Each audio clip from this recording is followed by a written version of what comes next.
An annual trend that has picked up in recent years and gathering momentum is cutting off the Hindu Itihas from Hindu festivals, spinning a web of lies and half-truths, then converting these Hindu festivals into some secular drama.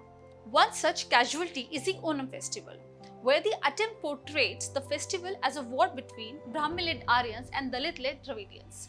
The hijacking of Onam and converting it into a Hindu bashing event is evident from the following tweet by none other than the Finance Minister of Kerala, Thomas Isaac. In his tweet, he writes, "Happy Onam! We celebrate Mahabali, who did not discriminate by caste or creed, not the Vamana who cheated him. This edition of the Harvest Festival has something to celebrate." Another tweet by a Kerala Christian lady goes as follows: "Onam is not a Hindu festival. Onam does not glorify Hindu god. Onam is celebrated in memory of the Asur Dravidian king, the one who was banished by Vamana out of jealousy." Apparently, they could not accept the fact that a Dravidian Asur was a better king than the Aryan Devas. The secular version of the Onam festival is that it is not a Hindu festival, nor does it has anything to do with any Hindu god. It marks the return of an Asur king Mavedi, who was banished by a Hindu god, who was apparently jealous of the Asur king. Few churches in Kerala have gone one step ahead.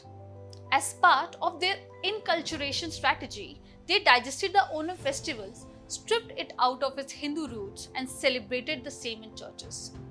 However, let me remind you that in 1604, church authorities in Kerala banned Christians from attending or celebrating Hindu festivals like Onam. It is very clear that non-Hindus, especially Christians, atheists and communists, are making a calculated attempt to use the Onam festival to bash Hindus, just to bring forth the evil Aryan versus innocent Dravidian narrative. The fact that the Christian church had forbidden the celebration of Onam by Christians is brushed under the carpet by these Christians. Let us look at the Puranic and ancient literacy references to the Onam festival, as also contemporary books, travel logs, or European visiting or staying in India.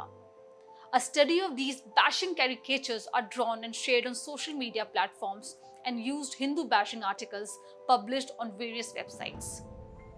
A study of all these materials reveals that Onam is not just a festival limited to Kerala alone, but to the neighbouring state of Tamil Nadu, and very interestingly, it is also celebrated in Ambala, Patiala, Nahan areas of North India as Baman Dwadeshi or Baman Jayanti.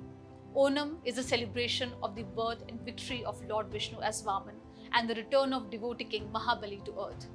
Mahabali comes back every year from Sutala to see his land and celebrate Lord Vamana's birth at Vamana temple in Kochi. Even today, the most important part of Onam celebration is Trikkakara Appan, a clay pyramid representing Lord Vaman, who is worshipped as the guest. This only shows how communists have systematically divorced Onam from its Hindu roots. Vishnu comes to test Bali's generosity. He becomes satisfied and grants Bali any boon he wishes. But Bali has only one wish, to always be with Vishnu, and Vishnu grants the wish.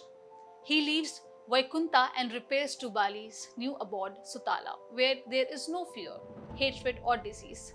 Srimad Bhagavatam says Lord Vamana served as the gatekeeper of Bali in Sutala, which is grander than Swarg. Vamana kicked out Ravana of Sutala when Ravana invaded Sutala. Such is the beautiful relation between Bhagwan and Bhakt. Hateful Marxists are not sparing even that. This flies in the face of these Marxist and atheist group who are out to malign and destroy Sanatan Dharma.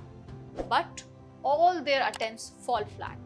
Yet they unabashedly continued their tirade against Sanatan Dharma year after year.